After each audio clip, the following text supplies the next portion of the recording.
মুআয রাদিয়াল্লাহু আনহু সিরিয়া এলাকার গভর্নর এবং ওই এলাকার কমান্ডার নির্বাচিত হলেন ওমর রাদিয়াল্লাহু আনহুর কাছ থেকে। এবং ওই সময় মহামারীটা, প্যান্ডামিকটা খুব পিকে উঠে গেল। যে মহামারীতে আবু উবাইদা রাদিয়াল্লাহু আনহু ইন্তেকাল করলেন, সেটা আরও ছড়িয়ে পড়ল। তখন তিনি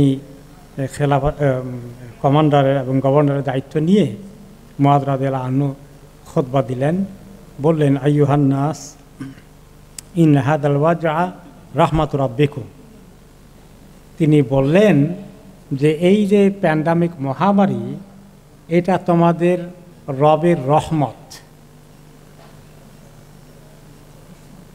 হাদিসে এসেছে মুসলমানদের জন্য এটা রহমত, এবং যারা এই তাউনে মারা যাবে তারা শহীদ হবে। ওই কথাটা তিনি মনে করে দিলেন।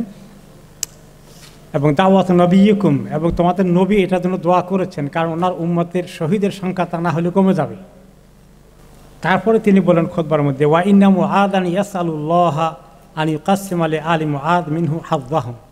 এবং আমি আল্লাহর কাছে দোয়া করে ফেলেছি অলরেডি, আমার পরিবারের জন্য আল্লাহ এই নিয়ামত থেকে বঞ্চিত না করেন। সাহাবীদের ঈমান কোন পর্যায়ে! আল্লাহ। এরপরে কিছুদিনের মধ্যেই ওনার ছেলে আব্দুর রহমান ইবনে মুআয আক্রান্ত হয়ে গেলেন মহামারীতে। যখন তিনি দেখলেন তার ছেলের এই লক্ষণ এসে গেছে, তাউনের প্লেগের লক্ষণ এসে গেছে, তখন তিনি বললেন, আল হাক্কু মির রব্বিকা ফালা তাকুনান্না মিনাল মুমতারিন। ছেলের বুঝ হয়েছে, তাকে বুঝালেন, দেখো, আল হাক্কু মির রব্বিকা, তোমার রবের পক্ষ থেকে হকের ফয়সালা হয়ে গেছে। তুমি যদি আল্লাহ তোমাকে কবুল করে ফেলেন, তুমি শোভা সন্দেহে এবং এটাকে অ্যাকসেপ্ট করতে পারো না, এরকম মানসিকতা যেন না হয়। আল্লাহর ফয়সালাকে হাসির মুখে গ্রহণ করার জন্য উৎসাহিত করলেন ছেলেকে। তারপরে বললেন যে তোমাকে যদি আল্লাহ নিয়ে যান, তুমি চিন্তা করছো আমার আব্বার কত কষ্ট হবে। ইয়া বুনাই সাতাজিদুনি ইনশাআল্লাহ মিনাস সাবিরিন। আমার সন্তান, আমি তোমাকে আল্লাহ কবুল করে ফেললে, আমি আল্লাহ তৌফিক দিলে আমি সবর করার চেষ্টা করব, তুমি আমার জন্য চিন্তা করো না। অল্প দিনের মধ্যেই ছেলের ইন্তেকাল হয়ে গেল। তিনি তার জানাজা নামাজ পড়লেন, দাফন করলেন। দাফন করে যখন ঘরে আসছেন, ওনার লক্ষণ শুরু হয়ে গেছে মহামারীর। ওনার নিজের এসে গেছে, লক্ষণগুলো এসে গেছে যে উনি অ্যাফেক্টেড হয়ে গেছেন এখন, এবং ওনার পেইন, অনেক কষ্ট বেড়ে গেল। ওনাকে দেখতে আসলেন যারা ওনার ঘনিষ্ঠ সবাইকে তিনি বললেন, এ মালু, নসিহত করলেন সবাইকে, এ মালু, আমল করো, আমল করো। ও আনতুম ফি মুহল্লাতিন হায়াতিন ফি বাকিয়াতিন মিন আজালিকুম, যে আল্লাহ তাআলা সুযোগ দিয়েছেন তোমাদেরকে, এখন হায়াত দিয়েছেন, হায়াত রেখেছেন, এখন উনি এটা ডাক দেননি আল্লাহ তাআলা এখন। আর তোমাদের যদি কিছুদিন হায়াত আরও সামনে বাকি থাকে, তো এই হায়াত থাকতে থাকতেই আমল করে সুযোগ গ্রহণ করে ফেলো। কাবলা আন তামান্নাউল আমল ফালা তাজিদু ইলাইহি সাবিলা। আর যখন মৌতের সময় ঘনিয়ে আসবে, তোমরা আমলের জন্য পেরেশানি শুরু করে দেবে, আয় হায় রে, আমি তো আমল খুব কম নিয়ে এসেছি, কিন্তু আর তোমরা সময়টুকুন তখন আর পাবে না, দরখাস্ত দিলে কবুল হবে না। ওয়া আনফিকু মিম্মা ইনদাকুম মিন ক্বাবলি আন তুহলাকু। আর যা দান খারাপ করতে পারো, তোমাদের মৃত্যু আসার আগেই যা পারো করতে পারো, এটাই তোমাদের জন্য বিরাট সুযোগ। তাদু যালিকা মিরাসান লিমান বাদাকুম, যে তুমি যদি দান না করো, সম্পত্তি ভালোই থাকে, তাহলে শুধু তোমার ছেলেমেয়েরাই ওয়ারিশ হবে, তোমার কিসমতে আর কিছু থাকবে না। তোমার কিসমতে জোগাড় করতে হলে এখনই দান করো। এই কথাগুলো যে আমাদের কোনো কাজে লাগবে কি না? ইন্নালিল্লাহ। আমাদের তো বিশ্বাস করতেও কষ্ট হয়, কেমনি এই কাজ করবো। আল্লাহ তাআলা আমাদের সবার মনকে সেভাবে তৈরি করে দিন। ওয়ালামু আন্নাহু লাইসা লাকুম মিন আমওয়ালিকুম ইল্লা মা আকালতুম, আর মনে রাখো তোমার যে এত টাকা আছে, সম্পত্তি আছে, এগুলো তোমার কদ্দুর আছে জানো, তোমার আসলে কদ্দুর সেটা হলো মা আকালতুম, যেটা তুমি খরচ করে ফেলেছ, এটা তোমার নিশ্চিত হয়ে গেছে, এটা তো আর কে নেওয়ার এখন নাই, এটা তুমি ইউজ করে ফেলেছ, এটা তোমার হয়ে গেছে। তুমি পান করেছ, তুমি খাবার খেয়েছ, খরচপত্র করেছ, পোশাক কিনেছ, আনফাকতুম ওয়ালা বেস্তুম ও আনফাকতুম ফা আতাইতুহুম ফা আমদাইতুম, এবং কাউকে দান করে দিয়েছ, গিফট দিয়েছ, এগুলো তোমার সব নিশ্চিত হয়ে গেছে, এগুলো কেউ আর ভাগ পাবে না, এগুলো কনফার্ম। ওমা সিওয়া যালিকা ফালিল ওয়ারিথিন, বাকি যেগুলো আছে এগুলো তোমার না, এগুলো সব তোমার ওয়ারিসদের। আজকে মরে গেলে এগুলো মালিক কে হবে? ওয়ারিসরা। আমাদের সবাই আছে না কিছু কিছু, সবাই তো এখনো বলি এটা আমার জমি, আমার বাড়ি, আমার ঘর, আমার ফ্ল্যাট, আমার প্লট। আসলে আমার আপনার দম যাইতে কতক্ষণ লাগবে? যখন চলে যাবে সঙ্গে সঙ্গে এগুলো মালিককে ওয়ারিসরা। তাহলে আমার থাকলো কই? তাহলে আমার যেটা থাকবে নিশ্চিত, সেটার জন্য যেন আল্লাহ তাআলা আমাদেরকে এগিয়ে আসার তৌফিক দান করে। অতবার যখন ওনার অসুস্থতা আরও বেড়ে গেল, তিনি দোয়া করতে থাকলেন আল্লাহ তাআলাকে, আল্লাহ আখনিকনি খানকাকা, যে আল্লাহ আপনার যদি ফয়সালা হয়ে জানিয়ে যাবেন, তাহলে আল্লাহ আমাকে আপনি কবুল করে ফেলেন, আল্লাহ আপনি আমাকে আপনার কাছে নিয়ে যান। আর ফাআশহাদু আন্নাকা তা'লামু আন্নী উহিব্বুক, আপনি তো সাক্ষী আছেন, আমি সাক্ষী দিচ্ছি যে আপনি জানেন ভালো করে যে আমি আপনাকে কত মহব্বত করি। আপনি তো ভালো করে জানেন আল্লাহ আমি আপনাকে কত মহব্বত করি। এই কথাটা বলার, এই দাবি করার হক তো মুআদের আসে, তাই না? রাদিয়াল্লাহু আনহু। কোন লেভেলে পৌঁছলে এই দাবি করতে পারে আল্লাহ তাআলার কাছে মানুষ? এগুলো থেকে আমাদের শিক্ষা নেওয়ার অনেক আছে। এরপরে যখন চূড়ান্ত সময় এসে গেল মৌতের, বললেন মারহাবান বিল মৌত, মৌতকে ওয়েলকাম করছি, হে মৌত তোমাকে ওয়েলকাম করছি, যে যাকে ভিজিট করতে আসছ সে তো এখন ফতুর হয়ে গেছে, তার কিছু আর করার নাই। তবে লা আফলাহা মান নাদিমা, যে কেউ যদি এখন শুধু আফসোসই করে মৌতের সময়, এই আফসোস তার কোনো কাজে আসবে না। আপনি কাউকে কষ্ট দিলে, বেঁচে আছেন উনি, যদি বলেন যে আরে এত কষ্ট দিচ্ছে আপনাকে, আমার আল্লাহর কাছে মাফ করে দেন, তাকে জড়িয়ে ধরেন, হয়তো মাফ করে দিতে পারে। কিন্তু আল্লাহ তাআলা বলে দিয়েছে যে মৌত আসার আগ পর্যন্ত আমি মাফ করব, আসে গেলে আর মাফ পাবা না। সেই কথা স্মরণ করিয়ে দিচ্ছেন অন্যদেরকে।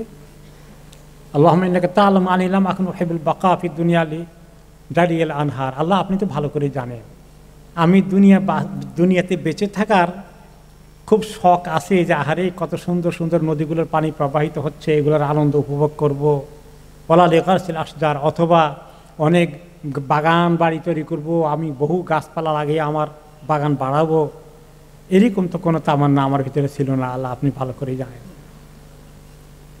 কিন্তু যদি হায়াত বাকি থাকতো, আরেকটা তামান্না ছিল, যদি থাকে সেটাই, কিন্তু উহিব্বুল বাকা, হায়াত পেলে থাকতো যদি কিসমতে, তাহলে লিমুকাবাদাতে লাইলি তাওয়িল, তাহলে যে কত অনেক রাত্রে, লম্বা রাতে দাঁড়িয়ে দাঁড়িয়ে আপনার কাছে নামাজ পড়তে পারতাম, সেটা মিস করবো আল্লাহ।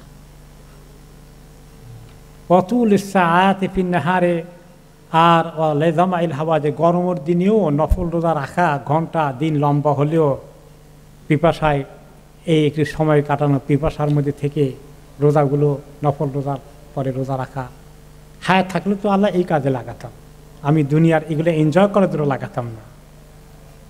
অলি মুজাহামাতুল উলামায়ে বিরকাবে ফি হালাকিদ যিকর, আর বড় বড় আলেমদের যেখানে মজলিস আছে, এলেমের মজলিস আছে, সেখানে হাজির হয়ে এলেম চর্চা করতাম।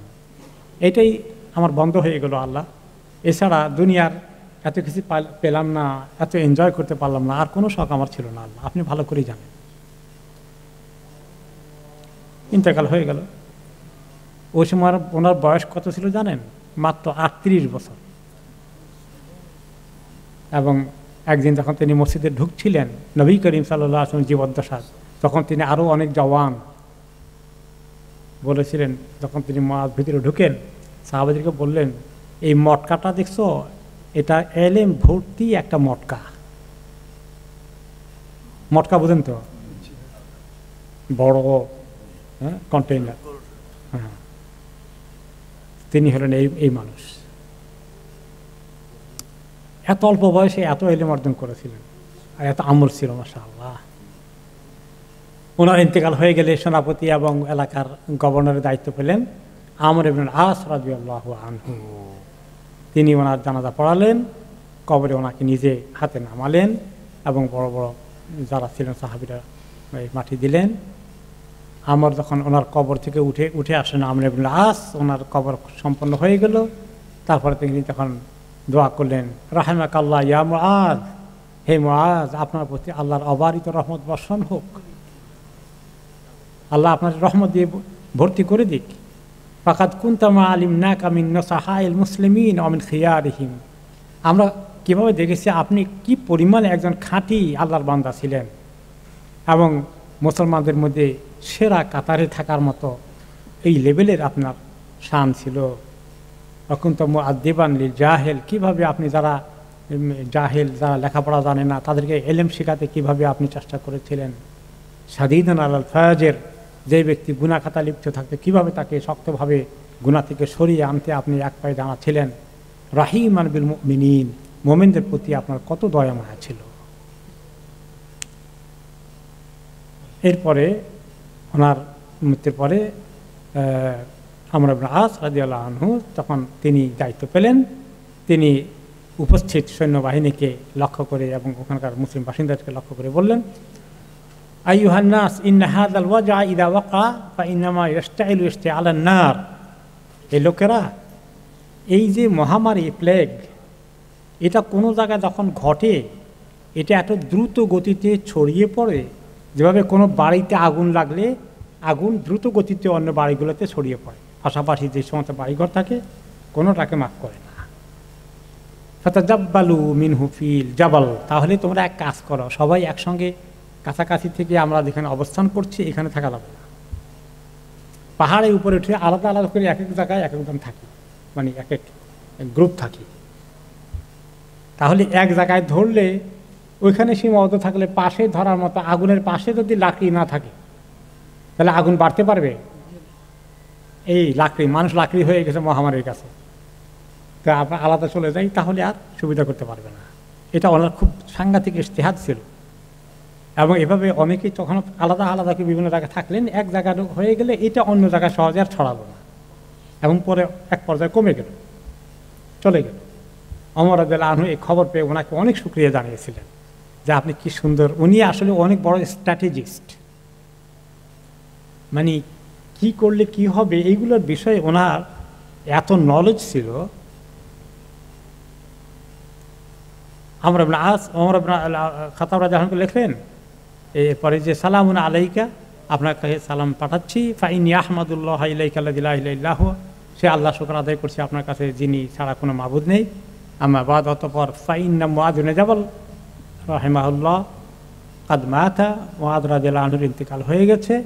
ওয়াকাদ ফাশাল মাউতু ফিল মুসলিমিন, মুসলমানদের ভিতরে মৃত্যু এই মহামারীর কারণে ব্যাপকভাবে ছড়িয়ে পড়েছে। ওয়াকাদ ইস্তাদানুনি ফি তারাহিল আল বার, কেউ কেউ আমার কাছে আমাকে পরামর্শ দিয়েছে, অনুমতি চেয়েছে যে তারা এই লো লেভেলে জনবসতি যেখানে আছে সহজেই বাতাস আগুন ছড়িয়ে দেয় এই মহামারীর, এখান থেকে একটু দূরে পাহাড়ের বিভিন্ন জায়গায় আশ্রয় নেওয়ার জন্য লোকেরা বলেছে, আমি অ্যালাউ করেছি।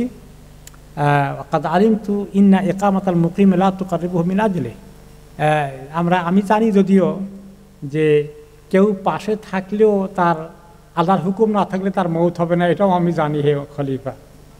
আর দূরে চয়ে কেউ পালিয়ে গেলেও সেও বাঁচবে না, এটা আমি জানি। তো এটা আল্লাহর হুকুম থাকলে কেউ বাঁচতে পারবে না। তারপরেও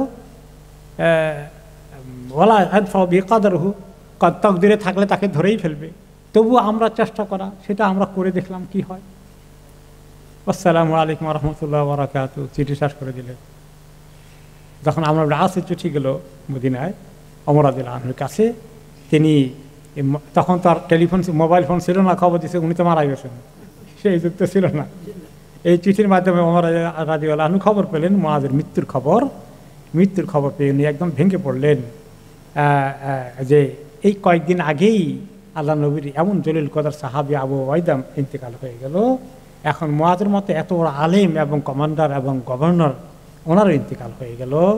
সাংঘাতিকভাবে তিনি খুবই ওনাকে হিট করলো জিনিসটা। তিনি অনেক কাঁদলেন, ওনার আশেপাশে যারা সিনিয়র সাহাবীরা মুসলিমরা ছিলেন তারাও অনেক কান্নাকাটি করলেন আল্লাহর কাছে, শেষ পর্যন্ত আল্লাহ ফাজলাকে মেনে নেবেন।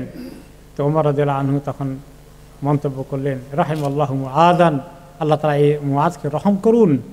ওয়াল্লাহি লাকাদ রাফা আল্লাহু লিহালাকিহি মিন হাদিল উম্মাহ ইলমান জাম্মা, আল্লাহ তাআলা তাকে তো উঠাই নিয়ে গেছেন, এই উম্মতের বিরাট ইলমের একটা সমাহার চলে গেল, উঠে গেল জমি থেকে।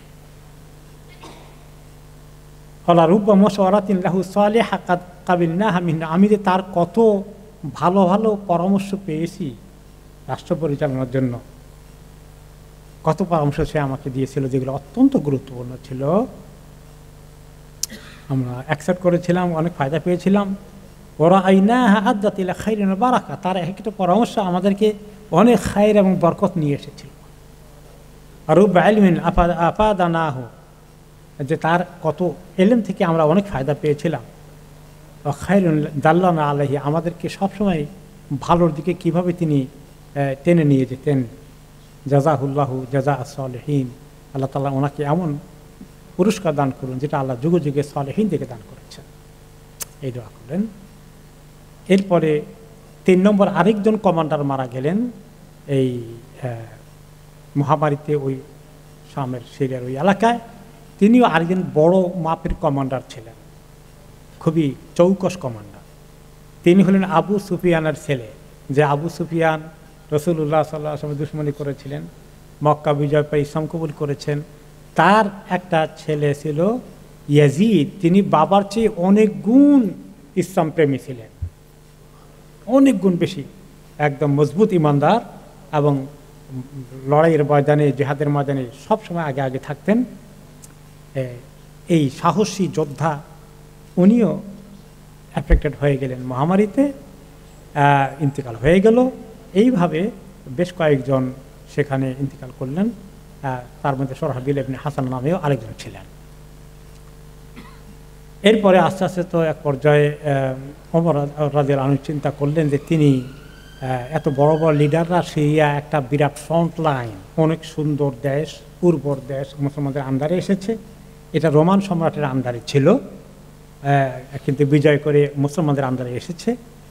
ওরা ওখান থেকে হামলা করতে পারে, প্রতিশোধ নিতে পারে, যে কোনো সময় অ্যাটাক করতে পারে। এই জন্য ওখানে তিনি ভালো ভালো সৈন্যদের, কমান্ডারদের বাহিনী রেখেছিলেন,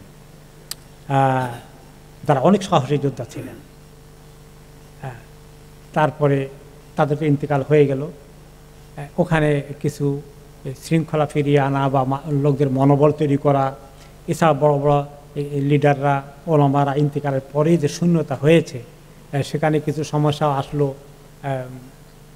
ফয়সালা করার মতো মুরব্বী হিসাবে অনেকেই সেই লেভেলে নেই, এবং যারা ওয়ারিশ আছে তারা কে কীভাবে কতটুকু পাবে না পাবে, ওগুলোর জন্য কোনো কোর্ট কাছারি তখন সেখানে ছিল না। এগুলো নিয়ে কিছু কেস ওনার কাছে আসলো।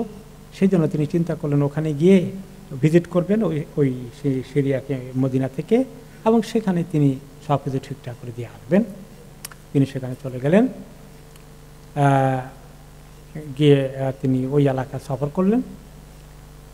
সেখানে শুধু সিরিয়া নয়, মিশর, ইরাক, অন্যান্য জায়গায় তিনি যাবেন। তো প্রথমে সিরিয়া দিয়ে শুরু করলেন। তো ওখানে চিঠি আসছিল ওনার কাছে যে ইন্না মাওয়ারিতে আল ইসলাম কাদ্দাআত, যে এখানে মিরাজ সংক্রান্ত ব্যাপারগুলো কোনো সেটেল করা যাচ্ছে না এখনও পর্যন্ত। ইসলামের এই কোর্ট কাছারি সিস্টেম তো সব জায়গায় এখনও চালু হয়ে ওঠে, তো ওইখানে এগুলো নিয়ে সমস্যা হয়ে যাচ্ছে। তারপরে তিনি তখন বললেন মদিনাবাসীদেরকে যে আমি চলে যাই, একটু সেখানে ঘুরে আসি। যারা সাহাবাদের মধ্যে সুরা লেভেলের আছেন তাদের সঙ্গে পরামর্শ করে তিনি যাওয়ার সিদ্ধান্ত নিলেন, এবং বললেন যে তিনি সম্ভবত আলী রাদিয়াল্লাহু আনহুকে মদিনার এই খলিফার নায়েব করে দায়িত্ব দিয়ে, অস্থায়ী দায়িত্ব দিয়ে তিনি গেলেন। তিনি সেখানে পৌঁছে বললেন যে আমি সেখানে যাই এবং এগুলো ঠিকঠাক করে দিয়ে চলে আসি। তারপরে আলী ইবনে আবি তালিব রাদিয়াল্লাহু আনহুকে দায়িত্ব দিয়ে তিনি গেলেন। তখন তিনি সিরিয়াতে আসলেন। সেখানে গিয়ে তিনি এভাবে বাইতুল মাল থেকে শুরু করে এবং তাদের পানাদানা ছিল এগুলা এবং তাদের মিরাস আছে সেগুলো সব কিছু তিনি মোটামুটি বন্টন করে দিলেন এবং অর্ডার দিয়ে দিলেন যে তিনি খাবার দাবারের যে গোডাউন আছে সেখানেও তিনি সব কিছু ঠিক করে দিলেন এবং বিভিন্ন জায়গায় গভর্নর আন্ডারে আঞ্চলিক রিজিওনাল অফিসার এগুলো সব নিয়োগ করে দিলেন। আবদুল্লাহ ইবনে কায়েসকে তিনি দিলেন যে যারা সিরিয়ার পরে সমুদ্র দিকে যাওয়ার পথে যে এরিয়া আছে মুসলমানদের আন্ডারে সেটার ইনচার্জ বানিয়ে দিলেন। মুআবিয়া রাদিয়াল্লাহু আনহুকে সিরিয়ার মেইন টাউন যেটা সিটি যেটা দিমাশক, এই দিমাশকের গভর্নর বানিয়ে দিলেন এবং সৈন্যবাহিনীর মধ্যে একদম শৃঙ্খলা ঠিকমতো নিয়ে আসা, তাদের কাকে কোন পোস্টে দেওয়া লাগবে সব কিছু তিনি ঠিক করে দিলেন এবং যারা ইন্তেকাল করেছিল তাদের ওয়ারিসদের মধ্যে সুন্দর করে মিরাজটাকে বন্টন করে দিলেন। একবার তখন প্রথম ভিজিটেই ওনার নামাজের টাইম হয়ে গেল, তখন তিনি বললেন যে সাথে করে বেলাল রাদিয়াল্লাহু আনহুকে নিয়ে এসছেন, উনিও আছেন। তো বললেন যে বেলাল রাদিয়াল্লাহু আনহু আসলে ওই সময় অলরেডি ওখানে চলে এসেছিলেন মদিনা ছেড়ে দিয়ে। তিনি বলেছিলেন যে ওই মদিনায় আর থাকবো না যে মদিনায় আল্লাহ নবী নেই, এই দুঃখে তিনি মদিনা ছেড়ে ওখানে চলে আসছিলেন। যাই হোক, তো ওনাকে তিনি অর্ডার দিলেন। কেউ কেউ বলল যে বেলাল রাদিয়াল্লাহু আনহুকে অনেক রিকোয়েস্ট করেছিল আজান দিতে, কিন্তু তিনি আজান দেন না। হ্যাঁ, তো লোকেরা বলল যে বেলাল আছে এখানে, খলিফা আপনি বললে উনি আজান দিবেন, আমরা একটু ওনার আজান শুনতে চাই। তো তিনি বেলাল রাদিয়াল্লাহু আনহুকে বললেন আজান দেওয়ার জন্যে। বেলাল রাদিয়াল্লাহু আজান দিচ্ছে না, শুধু কাঁদছেন। কারণ তিনি নবী করিম সাল্লাল্লাহু আলাইহি ওয়াসাল্লামের উপস্থিতিতে ওনার জন্য ওনার মুয়াজ্জিন ছিলেন, উনি নাই, তারপরে আজান দেওয়া তো ওনার জন্য কষ্ট হয়ে যাচ্ছে। হ্যাঁ, তো উনি আজান দিচ্ছেন আর কাঁদছেন, শোকটা বেড়ে গেছে, ওনার দাঁড়ি দিয়ে টপ টপ করে অশ্রু বেয়ে দাঁড়ি ভিজে পড়ছে। ওমর রাদিয়াল্লাহু আনহু তো আরও কান্না শুরু করে দিল ওনার কান্না দেখে, এবং যারা ওখানে ছিলেন সবাই কান্নাকাটি শুরু করে দিল। তো সবাই নবী করিম সাল্লাল্লাহু আলাইহি ওয়াসাল্লামের মিসিংকে মারাত্মকভাবে অনুভব করলেন যে আহারে, আমাদের মাঝে আল্লাহ নবী ছিলেন, এই বেলাল আজান দিতেন, তিনি নামাজ পড়াতেন, আজকে সেই দিন আমাদের শেষ হয়ে গেছে। ওনাকে বলা হলো যে তিনি যখন মদিনায় আসার আগে কিছুদিন ভিজিট শেষ করে মদিনায় আসার আগে তিনি সিরিয়াবাসীর মুসলমানদের উদ্দেশ্যে সৈন্যবাহিনী যারা আছে তাদেরকে জমায়েত করে একটা ভাষণ দিলেন। বললেন এই বিদায়ী ভাষণে, আল্লাহ ওয়া ইন্নী কাদ উল্লিতু আলাইকুম, আমি তো তোমাদের দায়িত্ব আল্লাহ আমাকে দিয়েছেন খলিফা হিসাবে, ওয়া কাদাইতুল্লাযী আলাইয়া ফিল্লাযী, আর আল্লাহ আমি আজকে এখানে মানে এই সফরে এসে ভিজিট করে আমাদের দায়িত্ব ছিল সবগুলো আমি পালন করে ঠিকঠাক করে দিয়ে দেওয়ার চেষ্টা করলাম। আল্লাহনি আল্লাহ মিন আমরিকুম ইনশাআল্লাহ ফাবাসাতনা বাইনাকুম ফাইয়াকুম, তোমাদের এখানে যার যেটা পাওনা ছিল সরকারি পক্ষ থেকে, তখন তো এইভাবে মাসে মাসে বেতন না, বিভিন্ন জিনিসপত্র দেওয়া হতো সৈন্যদেরকে অনেক ক্ষেত্রে, তো সেগুলাকে বন্টন করে দিলাম, তোমাদের যা কিছু পাওনা সব ছেড়ে দিলাম। জান্নাতনা লাকুম জুনুদ, এরপরে তোমাদের সেনাবাহিনীর মধ্যে মনোবল ভেঙে গিয়েছিল দুইজন বড় বড় কমান্ডার ইন্তেকালের কারণে, সেটাকে আবার পুনর্গঠন করে দিলাম, তোমাদের যার যেটা দরকার সেটা পূরণ করে দিলাম, তার বাড়িঘর না তার বাড়িঘর ঠিক করে দিলাম, ফয়সালা করে দিয়ে গেলাম, তার বিয়ে শাদীর দরকার তার বিয়ে শাদীর খরচপত্র এবং এগুলা দায়িত্ব দিয়ে গেলাম সব কিছু। আল্লাহ তাআলা যদি আমাকে দিয়েছেন শুধু আমি আপনাদেরকে চেষ্টা করে দিলাম। এরপরে হচ্ছে ফামান আলিমা শাইয়ান ইয়ামবাগিল আমাল বিহি ফালিউআলিমনা না'মালু বিহি ইনশাআল্লাহ ওয়ালা হাওলা ওয়ালা কুওয়াতা ইল্লা বিল্লাহ। আমার এই কাজ যেগুলো শেষ করলাম, আমি যদি কেউ মনে করে একটা কাজ বাকি হয়ে গেছে, কারো কোনো হক বাকি হয়ে গেছে, তাহলে আমাদেরকে বলুক আর কি করতে পারি, হক কাকে দেব, তাকে কিভাবে দেব, এবং কোন কাজটা বাকি আছে সেটা আমি করে যাই, পরামর্শ থাকলে আপনারা দেন। যাই হোক, তো ওই আমাদের মধ্যেই তিনি ভাষণ দিয়ে শেষ হয়ে গেল। এরপরে খবর আসলো যে সর্বশেষে এই মহামারীতে প্রায় 20,000 লোক মারা গেল। হ্যাঁ, এবং এটা মানে বলা যায় ওই শামের ওই এলাকার প্রায় অর্ধেক মানুষই মারা গেল। তো তারা এই সময় একটু আশঙ্কা করেছিল, আমাদের সৈন্যদের মধ্যে প্রায় অর্ধেক মারা গেছে মুসলমান, যে এই সময় মহামারীতে আক্রান্ত হয়ে মুসলমান দুর্বল হয়ে পড়েছে, এই সময় রোমান বাহিনী আক্রমণ করে বসে কিনা পুনরুদ্ধারের জন্য, যেটা তাদের হাত থেকে খোয়া গেছে ওটাকে নিতে আবার আসে কিনা। এই সময় মুসলমানদের সংখ্যা তো কমে গেল এবং অনেক সৈন্যবাহিনীর বিরাট সংখ্যা মারা গেলেন। তো এটা নিয়ে কিছু কানাঘুষা বা আশঙ্কা ছিল মুসলমানদের মধ্যে। তবে রোমান সম্রাট সাহস করল না, যে মার খেয়েছে, যে পরাজয় বরণ করেছে, চিন্তা করলো যে না, এই জাতিকে অ্যাটাক করে সুবিধা হবে না। তো ঐতিহাসিকরা বলে আল্লাহর হুকুম তো একটা আছে, আল্লাহ রক্ষা করলে তো করবেনি, কিন্তু দুনিয়ার হিসাবে ওই সময় অ্যাটাক করলে মুসলমানদের টিকে থাকা কষ্ট হয়ে যেত। হ্যাঁ, ওই সময় প্র্যাকটিক্যালি বাস্তবে মুসলমানদের তখন অনেক ক্ষয়ক্ষতি হয়ে গেছে। তো কিন্তু ওদের ভিতরে আল্লাহ তাআলা ভয় ঢুকিয়ে রাখছে, যার ফলে তারা এটা করেনি। এখন হলো যে একটি মাসালা এই প্রসঙ্গে আসে, যেটা গত সপ্তাহে টাচ করেছিলাম, যে কোনো জায়গায় যদি মহামারী আক্রান্ত হয় সেখান থেকে লোকেরা পালিয়ে যেতে পারবে কিনা, সেফে চলে যেতে পারবে, সেই দেশ ছেড়ে চলে যাবে কিনা। এই বিষয়ে একটা হাদিস নবী করিম সাল্লাল্লাহু আলাইহি ওয়াসাল্লাম বলেছেন, ইদা সামিতুম বিহি বিআরদিন ফালা তাকদিমু আলাইহি, কোনো জমিনে মহামারী শুরু হয়েছে, সেই দিকে তুমি আসার কথা ছিল, তাহলে তুমি আর সেখানে এসো না, তুমি সেখানে ঢুকো না।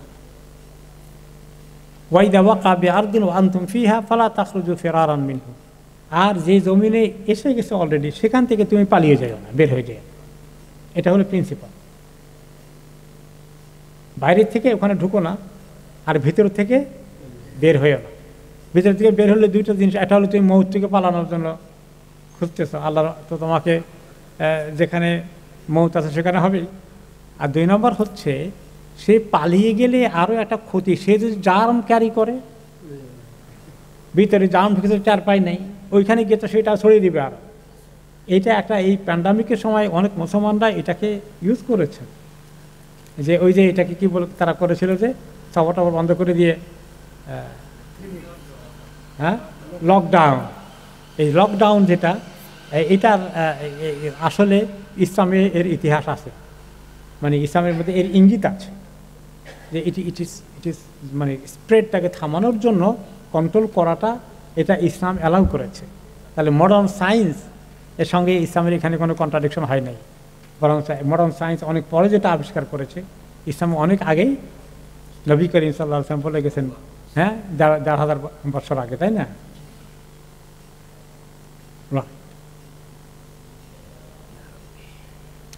তো সাহাবারা এই ক্ষেত্রে কিছু ইতস্তত করেছিলেন। তো যেমন বিশেষ করে আমর ইবনে আস রাদিয়াল্লাহু আনহু নাকি মুআয রাদিয়াল্লাহু আনহুকে, তার আগে কে ছিলেন? আবু উবাইদা রাদিয়াল্লাহু আনহুকে তো ওমর রাদিয়াল্লাহু আনহু ডাকছিলেন, আপনি চলে আসেন, আপনার আমার পাশে থাকা দরকার আছে, আপনার পরামর্শ সিনিয়র সাহাবী হিসাবে খুবই দরকার, আপনি তাড়াতাড়ি চলে আসেন। তো তিনি এই হাদিসের আমল করতে গিয়ে তিনি আসেন নাই। ওমর রাদিয়াল্লাহু আনহুর হাতে এটা হাদিসটা জানা ছিল না। এমনকি তিনি যখন এই ওমর রাদিয়াল্লাহু আনহু আসছিলেন, যে সময়, ওটা পরে কোনো সময় আসে কিনা জানি না, যে ওমর রাদিয়াল্লাহু আনহু যখন আসছিলেন, সামনে এই সফরে না কোন সফরে হোক, ওনাকে বলা হলো যে আপনি যেখানে যাচ্ছেন সেখানে মহামারী শুরু হয়ে গেছে। তো এখন তিনি পরামর্শ করলেন, এই হাদিস ওনার জানা ছিল না, এই হাদিসটা জানা ছিল না, যে কোনো জায়গায় তুমি যদি আসতে চাও, ঢুকতে চাও, সেখানে মহামারী থাকলে তুমি ঢুকো না, এটা ওনার জানা ছিল না। তো এখন উনি একটা বাহিনী নিয়ে আসতেছেন ঢোকার জন্যে, তখন পরামর্শ করলেন আমরা কি করতে পারি। তখন অনেকে পরামর্শ দিল যে এখানে ঢোকা ঠিক হবে না, তখন ওনার তো হাদিসটা জানা নেই, তারপরে ওনারা ইজতিহাদ করলেন, চিন্তা ভাবনা করলেন, করে বললেন যে না, আমরা এতে যাওয়া ঠিক হবে না খলিফা, আপনি ব্যাক করেন মদিনার দিকে, জেনে শুনে তো ঝাঁপ দেওয়ার কোনো কারণ হয় না। তো তিনি মেজরিটির পরামর্শ গ্রহণ করে মদিনার থেকে আসছেন, কিন্তু ওনার মনে একটা কষ্ট যে আমি সিদ্ধান্তটা ঠিক নিলাম কি না, অন্য সফরের সময় আর কি, ঠিক নিলাম কি না। এই সফর তো হলো ইয়ের পরে, মহামারী শেষ হওয়ার পরে যে সফরের আলোচনা আমরা শুনেছি, কিন্তু এর আগের আলোচনায় যেটা বলতে চাই যে তিনি এই মহামারী শুরু হয়েছে তখন কেবল ওই সময় উনি ফেরত আসলেন, আর আগান নাই, যান নাই। তো বলে সবার সঙ্গে পরামর্শ করে ফেরত গেলেন। সেখানে কোরাইশ বা আনসার এবং মুহাজিরদের সিনিয়র সাহাবীদেরকে বলেছিলেন যে আপনারা যেটা পরামর্শ দিবেন মেজরিটিরা, সেটা অনুযায়ী আমি ফয়সালা করব। তখন ফয়সালা করে দিল সবাই যে না, আপনি ফেরত চলে আসেন। তো আস্তে আস্তে ওনার মনে খালি সন্দেহ যে আমি কাজটা ঠিক করলাম কিনা, এটা কি আল্লাহকে নাখোশ হবে কিনা, ঠিক আছে কিনা। পরে তিনি হাদিসটা ইয়ে করলেন যে এই ব্যাপারে কেউ কোনো হাদিস জানে কি না, এইটা তিনি তালাশ করতে থাকলেন। এবার এক সাহাবী, আমি নাম ভুলে গিয়েছি, উনি বলে যে আমি শুনছি রাসূলুল্লাহ সাল্লাল্লাহু আলাইহি ওয়াসাল্লাম থেকে এই হাদিস যে যখন কোনো জমিনের মধ্যে মহামারী দেখা দেয় তোমরা সেখানে ঢুকো না, আর যেখানে মহামারী শুরু হয়ে গেছে সেখান থেকে বের হইও না। এইটা শোনার পরে তিনি বলে আল্লাহ, আমার দিলটা এখন একদম ক্লিয়ার হয়ে গেল, হেজিটেশন চলে গেল। হ্যাঁ, তো এইভাবে এই দ্বিতীয় সময় যিনি যখন তিনি এসেছিলেন তখন তো আসলে মহামারী শেষ হয়ে গেছিল। যাই হোক,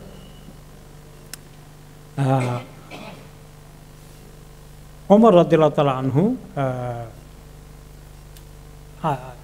আবু উবাইদা রাদিয়াল্লাহু আনহুকে যখন তিনি অর্ডার দিলেন, খলিফার অর্ডার তো ওনার মানা উচিত, কিন্তু উনি বললেন যে না, আমি এখানেই থাকবো।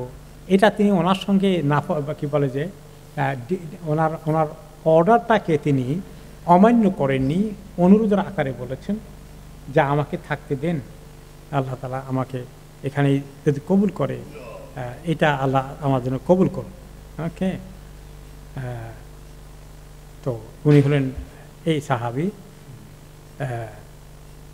তিনি বললেন যে আমার সৈন্য বাহিনীর মধ্যে এমন লোকজন আছে যাদেরকে ছেড়ে আমি চলে গেলে তাদের মনটা খারাপ হয়ে যাবে, আমি তাদেরকে রেখে চলে যেতে পারি না, আমি আপনি কষ্ট না পেলে আমি থেকেই যাব।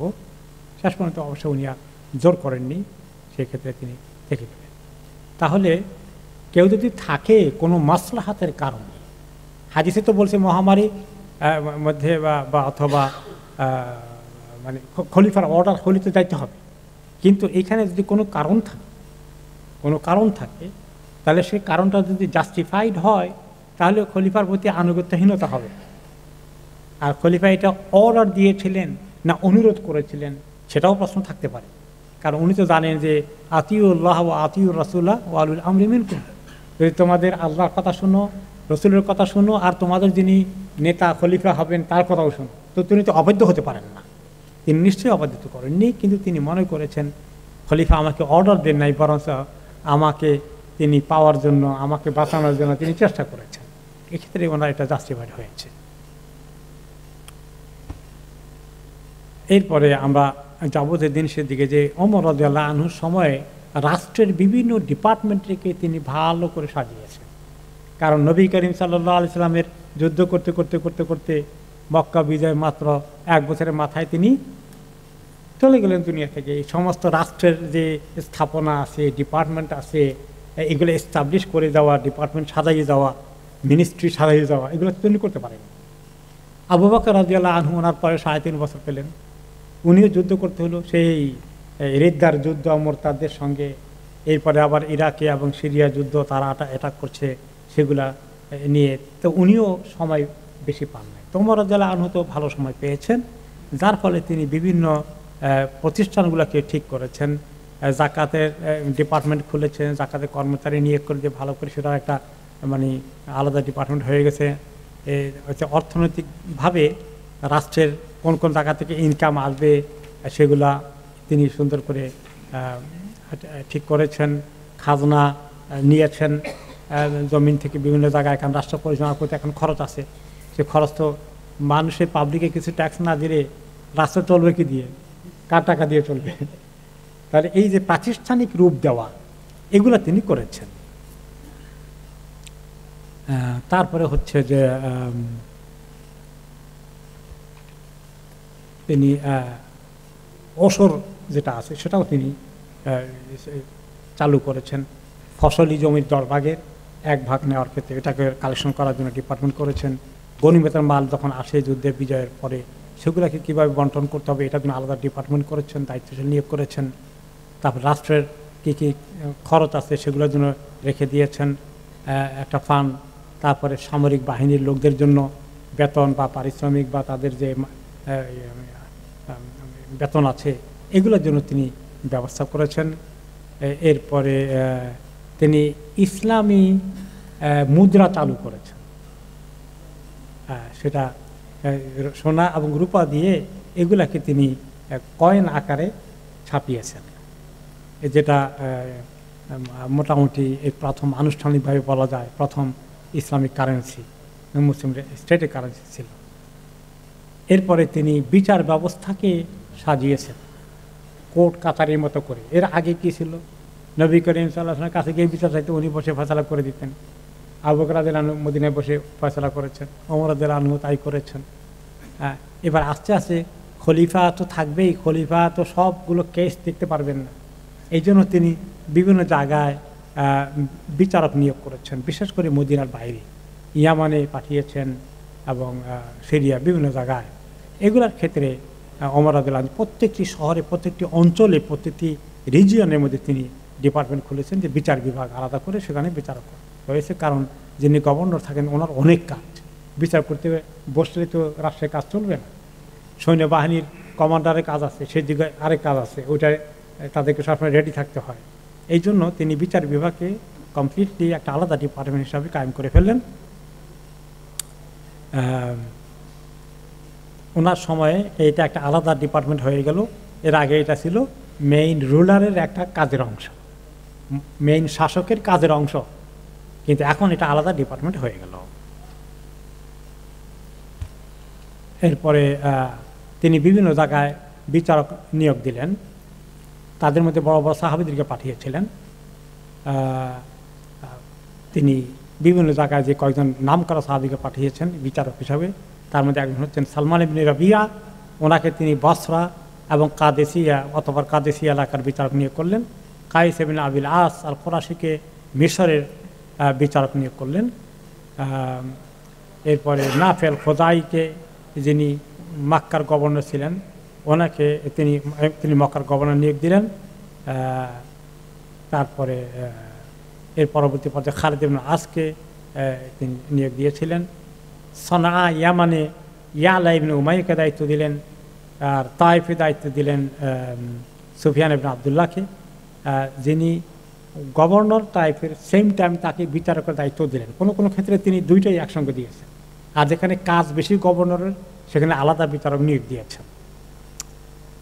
মুআবিয়া রাদিয়াল্লাহু আনহুকে তিনি মদিনা সিরিয়ার শামের গভর্নর দামেস্কে, আবার ওখানকার কাজীও বিচারকও ওনাকে বানিয়ে দিয়েছেন। ওসমান ইবনে আবুল আসকে তিনি বাহরাইনে এবং ওমান এই দুই এলাকার গভর্নর এবং বিচারক বানালেন। আবু মুসা আশারিকে, যিনি বসরার ওয়ালি ছিলেন, গভর্নর ছিলেন, তাকে বিচারক বানিয়ে দিলেন। উমাইর ইবনে সাদকে তিনি হেমস এলাকায় সিরিয়ার আরেকটি অংশে তাকে, যিনি গভর্নর ছিলেন, তাকে তিনি বিচারক বানিয়ে দিলেন। এভাবে তিনি গভর্নরের দায়িত্ব, কোনো কোনো জায়গায় গভর্নর আলাদা, বিচারক আলাদা, আবার কোনো কোনো এলাকায় বিচারক গভর্নর দুটোটা এক ব্যক্তি পরিচালনা করছে, অবস্থা অনুযায়ী সেভাবে তিনি জব বন্টন করে দিয়েছেন। এরপর যায়েদ ইবনে সাবিত রাদিয়াল্লাহু আনহুকে তিনি মদিনায়, ওমর রাদিয়াল্লাহু আনহুর কাজ বেড়ে গেল, তো কোনো বিচার তিনি করে কুলাতে পারেন না, তখন সেখানে তিনি মদিনায় যায়েদ ইবনে সাবিত রাদিয়াল্লাহু আনহুকে বিচারক নিয়োগ দিলেন এবং তার জন্য তিনি একটা মাসিক বেতনের ব্যবস্থাও করে দিলেন।